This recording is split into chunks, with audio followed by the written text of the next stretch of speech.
Well, hello and welcome to Forgotten Voices Media.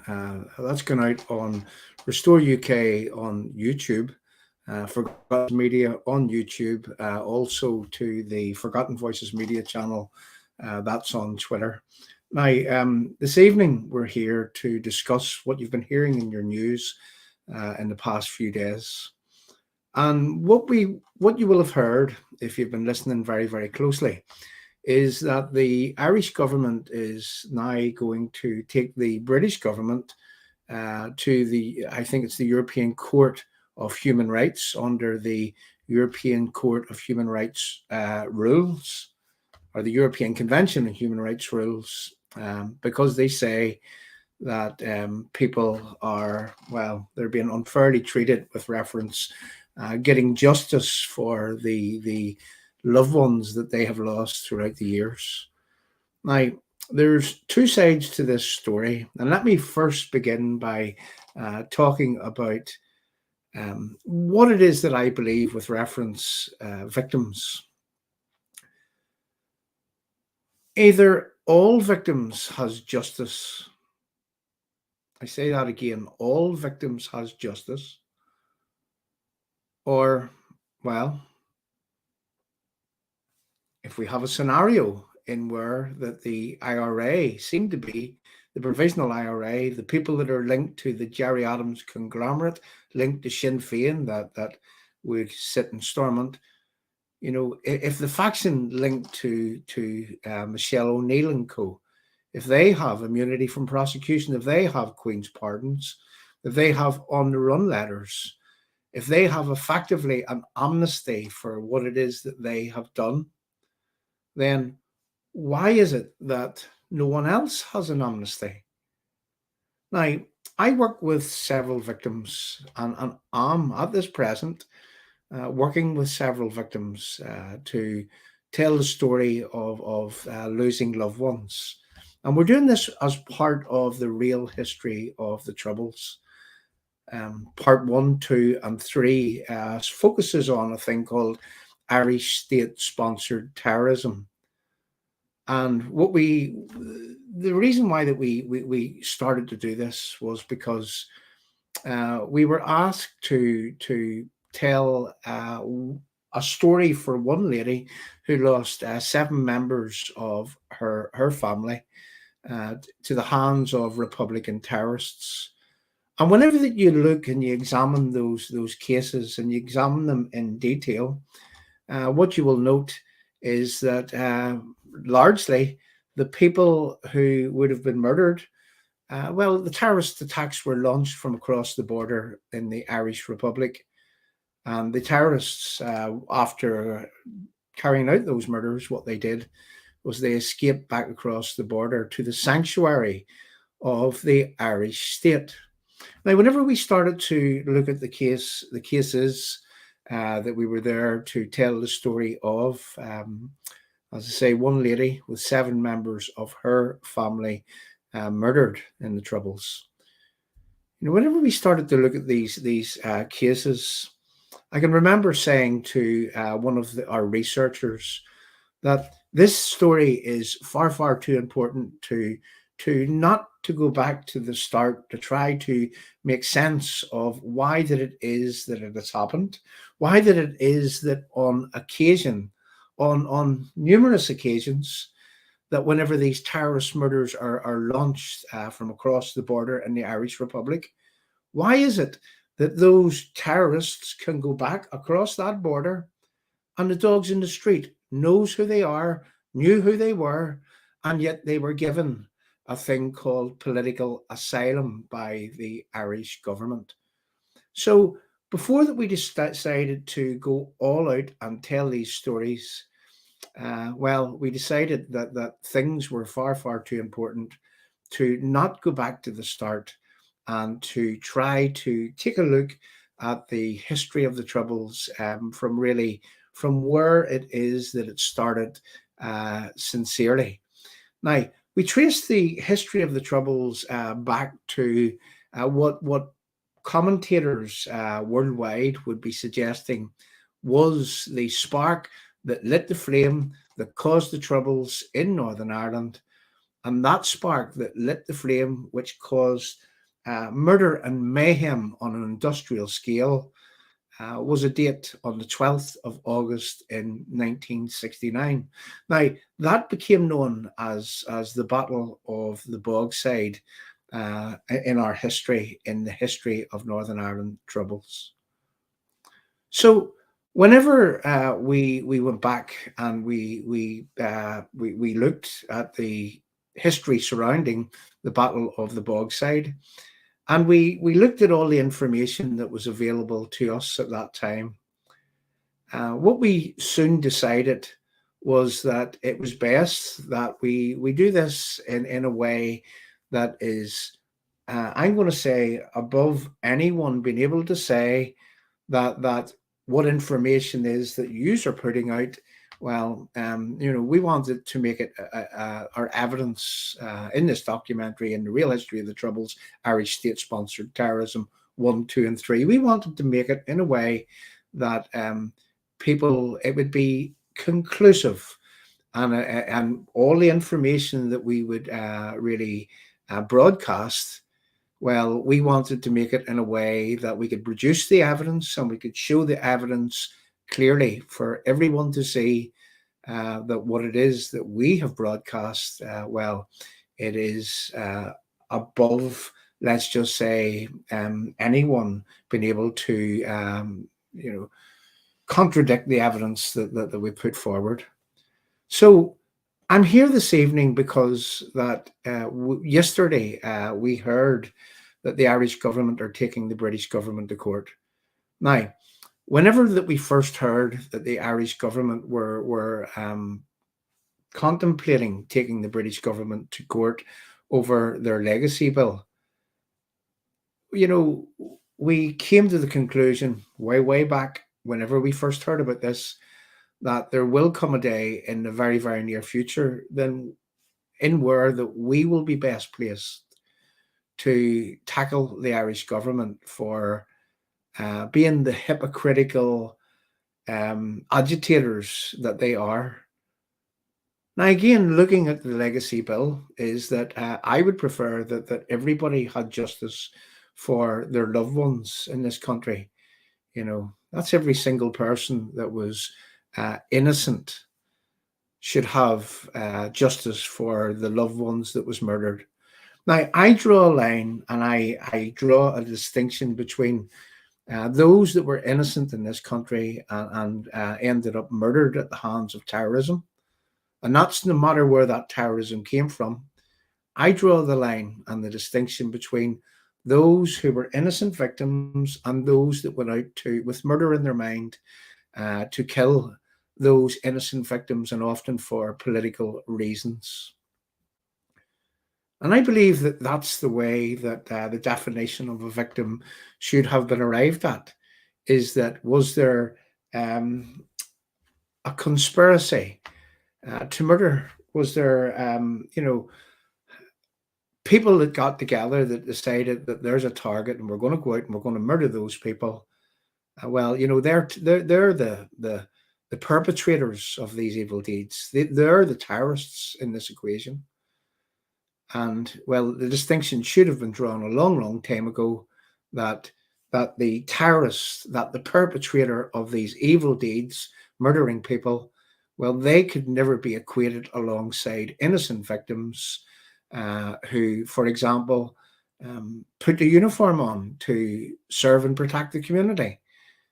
Who, for example, would have, just for the purpose of being a Protestant or a Catholic or belong to one community or another.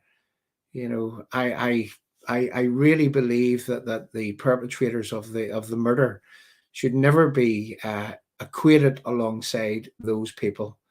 Now, whenever we see that the Irish government are taking the British government to court, we have to look at things in a way that we fully understand that there's been an avalanche of cases brought forward by nationalists and pushed by Republicans in the background. We have to look at that, and we have to say that, well, Justice can't be one-sided. You know, inquiries into murders can't be one-sided.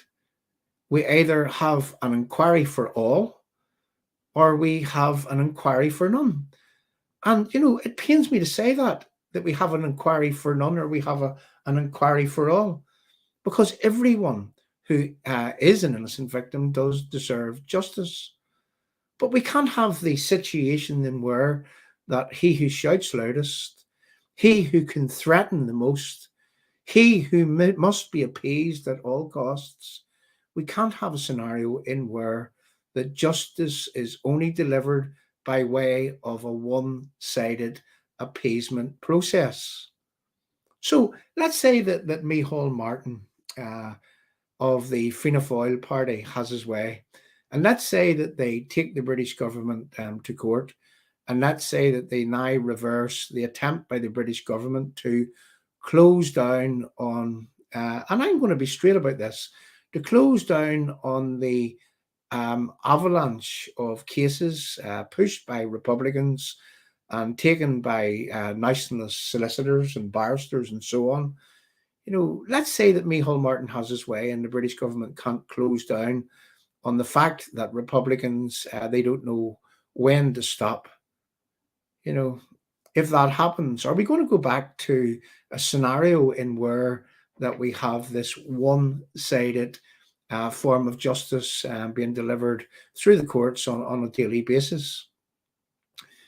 People, it's up to the British government. It's up to our politicians here in Northern Ireland. It's up to all sane and rational people to draw back from this and to take a step back and to take a look at things and to understand that we can't have, whilst we have an inquiry, say, for example, into Bloody Sunday, then why can't we have an inquiry into the Enniskillen bomb, the Le Mans bomb, the Shankill bomb, Bloody Friday, just to name but a few? We can't have a one-sided form of justice delivered by an appeasement process based on the fact that Republicans must be appeased because they can threaten violence in the future and they can threaten, like they have done in times gone past, to go back to do what it is that they have done in the past. Now, I don't believe that they can do that. I don't believe that they can go back to fighting a war as such. Well, I should be saying they can't go back to this terrorist campaign because of many, many factors, public opinion being one, security in terms of the enhanced security that's in place nowadays. Well, it wouldn't actually happen in the way that it has happened in the past without the jails being filled. So people really need to be able to stand up to Republicans for what it is that they're pushing. And then we need to take a look at the Irish government.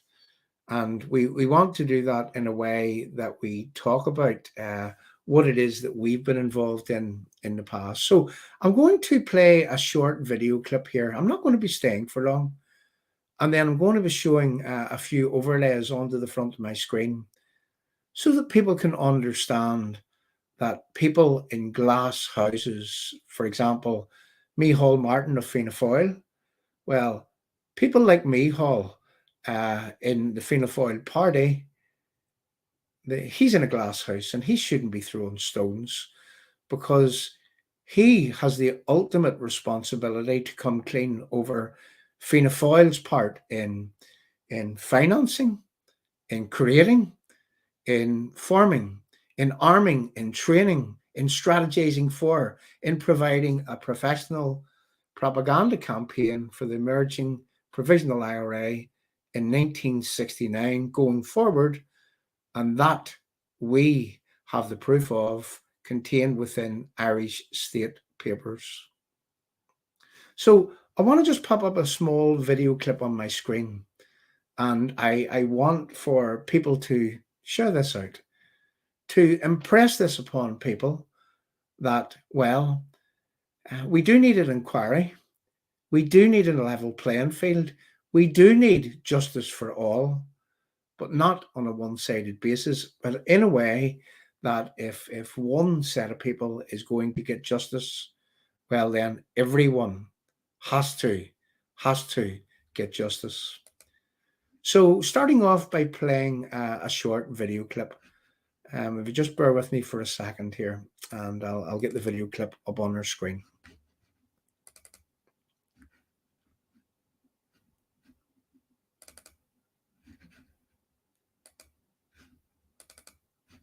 Here we go.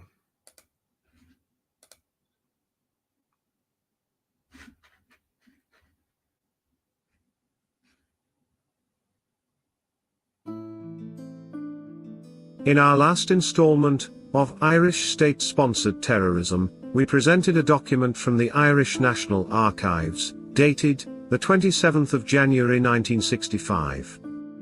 In this document, Frank Aiken, the Irish Minister for External Affairs, corresponds to the Taoiseach, Sean Lee Mass, a strategy outlining that Irish nationalists and Republicans in Northern Ireland should engage in effective political action. They should set up a representative political organisation, with a club in every town and village. As an immediate field of action, the group should concentrate on securing what is referred to as social justice in areas of housing and employment. It was in this climate of militancy that Sean Keenan, an IRA veteran and one of the few active Republicans in Derry, moved with fellow Republicans and other concerned nationalists to set up the Derry Citizens Defence Association. On the 30th of July, Sean Keenan took up the chairmanship and Paddy Doherty became his deputy.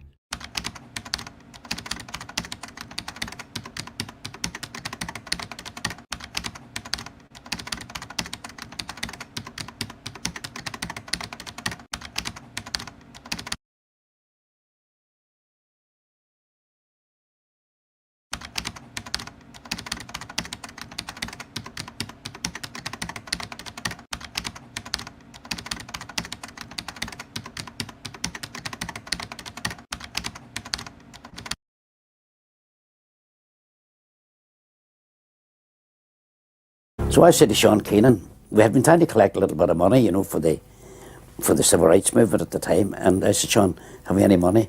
He says, I think we have £87.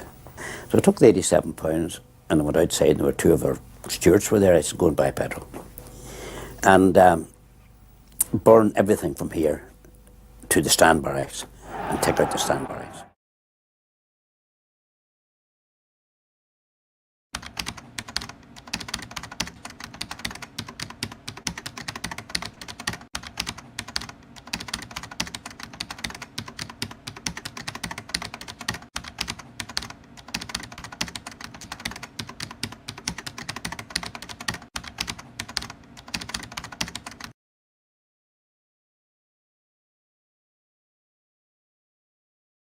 The so-called civil rights money would purchase around 264 gallons of petrol. In August 1969, 1 gallon of petrol would cost 33 pence. £87 of available civil rights money would purchase 264 gallons. 1 gallon of petrol would make 24 petrol bombs. 264 gallons multiplied by 24 petrol bombs per gallon would manufacture 6,336 petrol bombs. A quote from Paddy Bogside Doherty. I said, what a bloody way to start a war.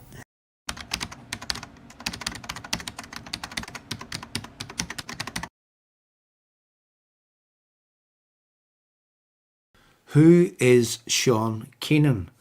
John Kelly, the founding member of the Provisional IRA, accompanied by leading member of the Derry IRA, Sean Keenan, they travelled to New York on Irish passports arranged by Neil Blaney, a Donegal Republican to the core and Minister for Agriculture in the Irish government. Whilst in America, both Kelly and Keenan, they reignited links with Republican sympathisers, which led to the formation of NORAID, a source of support for the IRA terrorism, which murdered and maimed many innocent people across the length and the breadth of the Northern Ireland Troubles.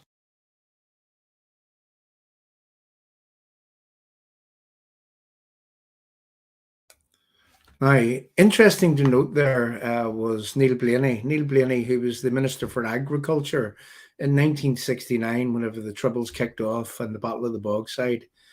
Neil Blaney came from a Republican family. His family were Republicans, and I mean, he got the nickname of Bang Bang Blaney. Neil was a Republican. Neil was part of the Fianna Fáil party. Then we have a man called Charles Haughey. Charles Haughey, same. Well, he came from County Derry. Not a lot of people know that. And his father and his mother were part of Fianna Fáil. They were old IRA. In fact, it is written that Charles Haughey's father, he murdered a man in Swatra, County Derry. And he had to flee Northern Ireland to the sanctuary of the Irish state. Then we had another man called Sean Limas. Sean Limas, you may have seen at the start of that clip. He was the Taoiseach in 1965. There was a communication passed to Sean Limas by a man called Frank Aiken. Frank Aiken, yet again, old IRA, all part of the Fianna Fáil party. Now, here's a quote from Micheál Martin. The IRA were running the Irish government in 1965. They had complete control over the Irish government through the office of Sean Limas and Frank Aiken. Frank Aiken was involved in some of the most gruesome murders that the British Isles had ever seen, ethnically cleansing Protestants along the border areas. In 1965, a communication from Frank Aiken going to Sean Limas actually set out the blueprint for destabilizing Northern Ireland, 1969 going forward. And it was the exact same strategy that was adopted by the Civil Rights Association, the CRA. Well, there was a quote from Ian Paisley at the time, Ian Paisley Sr., who would have said that the CRA, the Civil Rights Association, were the IRA with one bent letter. Now, how true was that statement? But there was two organizations in 1969. There was the CRA, the Civil Rights Association, working to the blueprint that Frank Aiken would have passed to Sean Limas. Frank Aiken at the time was the Minister for External Affairs, which later went on to be renamed the Minister for Foreign Affairs, which Micheál Martin is today within the Fianna Fáil party and the Irish government. And yet Frank Aiken, IRA to the core, a murderer, an ethnic cleanser of Protestants, passes a strategy to the then Taoiseach, who also was old IRA involved in murder. And between the two of them, well, they set the blueprint to be passed to the Civil Rights Association and also to the Citizens Defence Committees in Northern Ireland. Now, what was the Citizens Defence Committees, you ask? The Citizens Defence Committees, well, as it would have said in the communication in 1965 from Frank Aiken to Sean Limas, that we need to encourage Northern nationalists to set up a political grouping in every town and in every village around Northern Ireland, and they need to agitate by way of social justice, focusing on areas of housing and employment. This was the strategy that was written in 1965 by the then IRA, the IRA conglomerate that controlled the Irish government in 1965, part of the Fianna Fáil party. And it so happened that though that strategy was adopted by also the CRA, Civil Rights Association, and by the Citizens Defence Committees. Let me tell you what I know about the Citizens Defence Committees. A man called John Kelly, who was a founder member of the IRA, the Provisional IRA, as early as 1968, we can see in its embryonic form, there was a guy called John Kelly and another guy called Sean McStephen, which set up the IRA, the Provisional IRA. Now, we know that John Kelly was working with Irish G2 military intelligence. We know that the Kelly family were working with a man called Patrick Hillary, who was also Fianna Fáil, who was also ex-IRA and had IRA family members. We know this for a fact, that this is why that we can say without fear of contradiction that Fianna Fáil, the political party which holds the office of Irish Department for Foreign Affairs right now through the office of Micheál Martin, who is the leader of Fianna Fáil, well, we say that Micheál Martin has a cheek to talk about taking anybody to court. But one thing that we're glad of is that he did make that advance, because a few months ago when we heard that the Irish government were going to take the British government to court, you know, I just thought, well, Christmas, if it happens before Christmas, it will come early.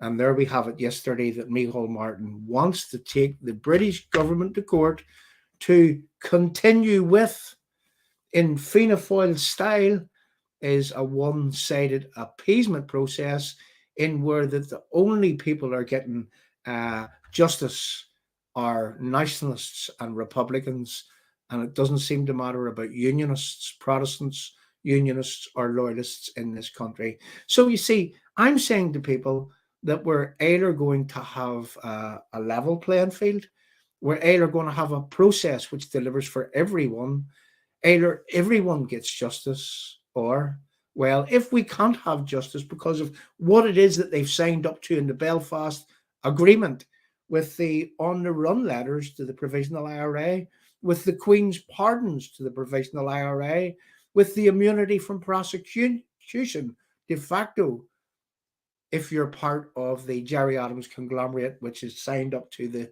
so-called peace process. You see, if you're part of that conglomerate, you will never, ever face justice in this country.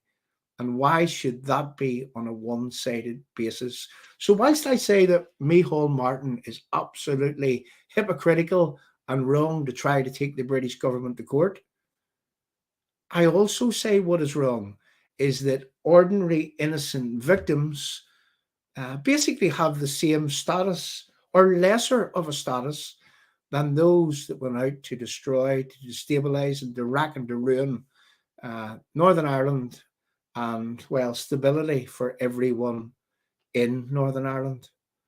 So you see, we've got to look at this, and we've got to look at this in a way that, well, I'm calling on the British government.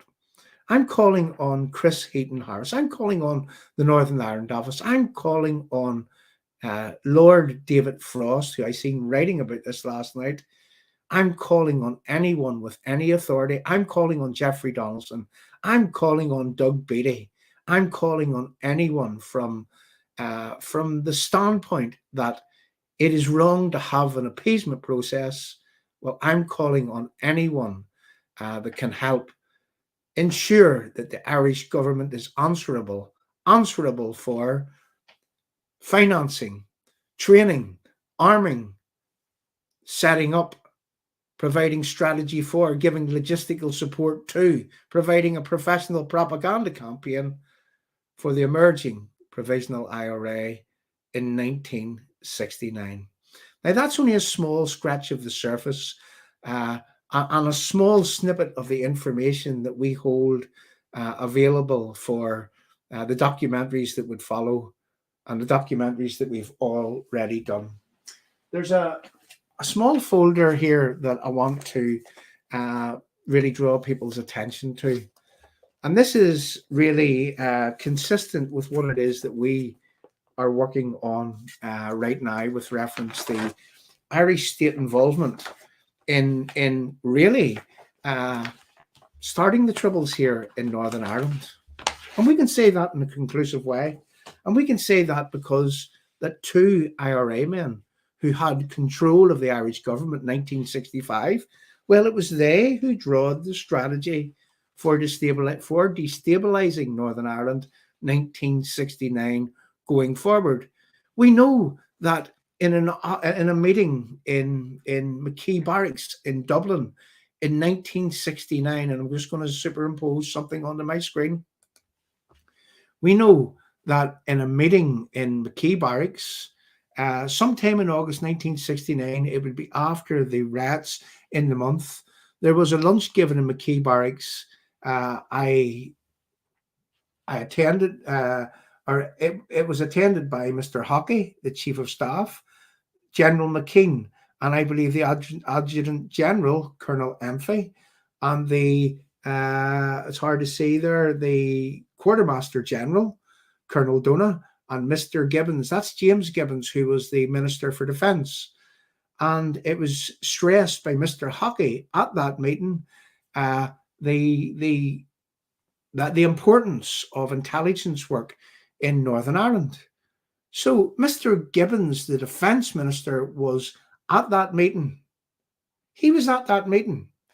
And here with the Irish government agreeing with the top military brass in the Irish state to go across the border, incursion into the United Kingdom, Northern Ireland, and to have Secret Service work carried out in Northern Ireland.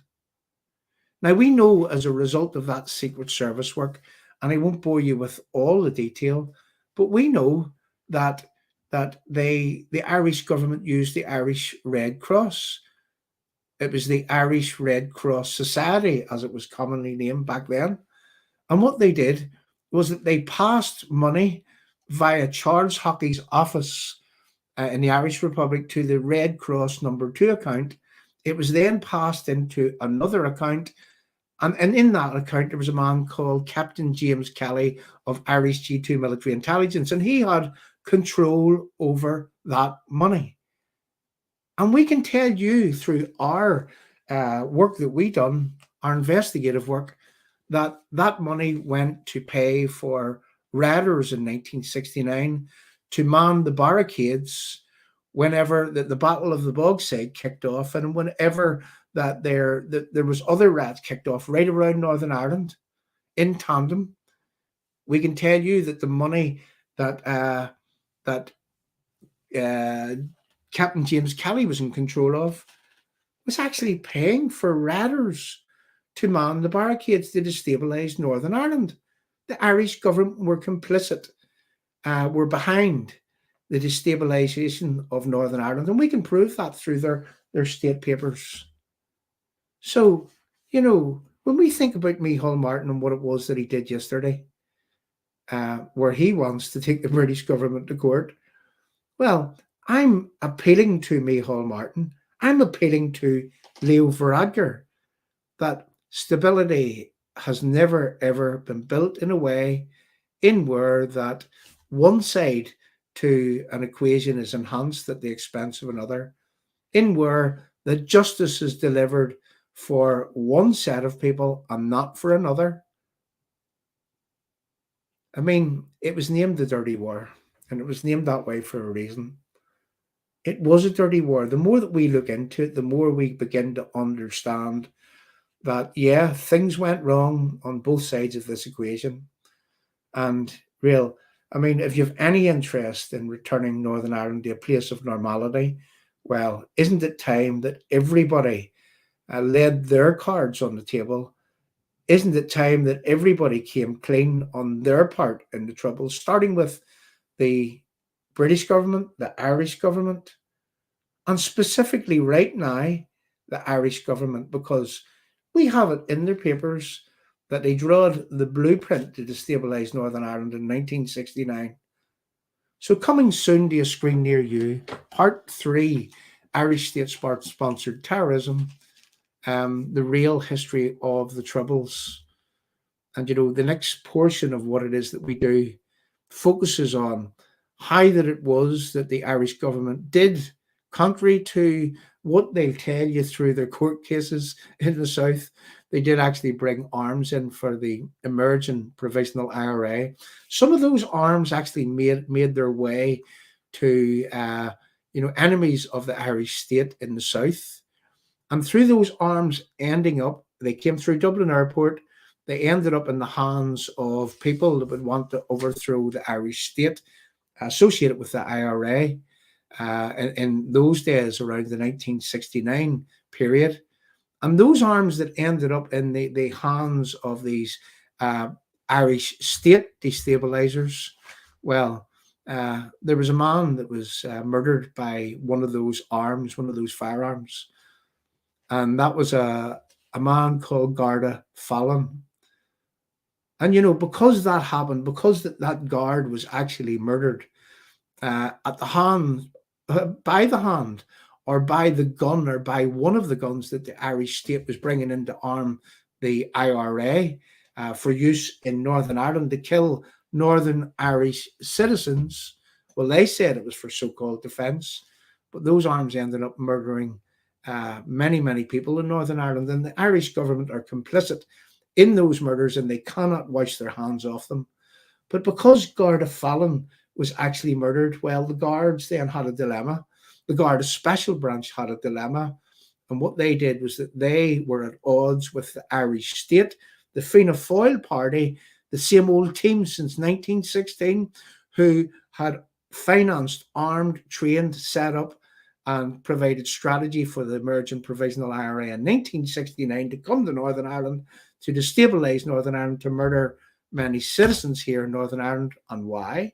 That's because that they had the same interest. They had this romantic dream of reigniting the partition question in the hope that they would cause a British withdrawal from Northern Ireland, and they could have their romantic dream of a so-called United Ireland. Well, let me just say this. The way that they're going about it, they will never, ever, ever have a United Ireland, because to unite something means that you need people who are willing.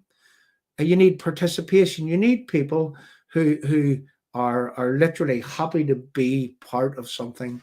And I can tell you right now, the Irish government are going the very wrong way about things. So again, I'll re-emphasize, and then I'm at a close, is that we need people from the British government. We need people in the Conservative Party. We need those that want to see justice for the veterans. None of those people that came to this country to stand against the terrorism, and to create a sense of normality for the people here in Northern Ireland. I mean, those people, they didn't come here with murder in mind. They came here putting themselves in danger to stand against the terrorism. Do you know those people that put a uniform on here in Northern Ireland, be it the policing service, the RUC of that day? We can tell you of a story in where that a mob of civil rights, so-called activists, in 1969 confronted 30 RUC men in Uri. And those 30 men had to stand against thousands of civil rights so-called activists in where that there was many destabilizers from the provisional IRA amongst that crowd. And they were there, what for? Well, they wanted to walk through a unionist area and to cause, who knows what type of damage they would have caused if those 30 brave RUC men hadn't stood against those so-called civil rights protesters. What were the RUC standing against? They were standing to protect the property that was around them, because they were burning at the time, and they were also there to protect life. And then with those brave men of the Ulster Defence Regiment, who also put on a uniform to stand against these terrorists. These terrorists specifically around the border area, who were intent on and hell-bent on and encouraged by Fianna Fáil to ethnically cleanse the border areas. Well, they had a good teacher, didn't they? They had the Minister for External Affairs, Frank Aiken, and it is provable, it has been proven It is shown, it has been admitted by Frank Aiken's son, that if Frank Aiken was the man in charge of the 4th Northern Brigade of the IRA, well then, Frank Aiken was responsible then for the ethnically cleansing of Alt-Neve, in where a Protestant community was almost wiped out in that community, ethnically cleansing Protestants from along the border. So you see, the same old team since 1916 in Fianna Fáil had control of the Irish government in 1965, and I'm going to make that claim again. The IRA, acting on behalf of Fianna Fáil Party, well, they drawed the blueprint to destabilise Northern Ireland in 1969. So if you're interested in the truth, make it known, come to us, and we'll give you the evidence that Fianna Fáil are responsible for the murder of citizens in Northern Ireland from 1969 going forward, and also from beforehand. So I think it was said enough. I'm hoping that our politicians, that they get a backbone, that they act in a meaningful, proactive way, in a way that would defend these victims from the onslaught, which is to watch the adding insult to their injury on a daily basis by who? By the judiciary in Northern Ireland, by the one-sided policing in Northern Ireland, and by the Irish state, who caused these problems, actually arguing for, well, they're saying that they're arguing for all victims when we know that they're not. If you, Micheál Martin, if you, Leo Varadkar, are interested in all victims, what is it to you to give a David Cameron-style apology, like David Cameron did in that single issue, which was Bloody Sunday, when he said that that was wrong? What is to stop you, Micheál Martin? What is to stop you, Leo Varadkar, from giving the same apology? We'll present you with the evidence, just in case that you don't know about it. We'll present you with the evidence.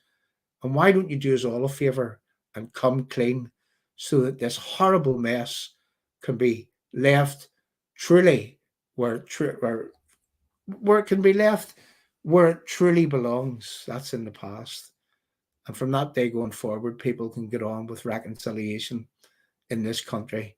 But until you come clean, well, truth will never be told. And without truth, there can be no justice. Thanks very much for coming along. Thanks for listening. And well, this wasn't prepared, but it came from the heart. Thank you very much for coming along. And we'll see you all very soon.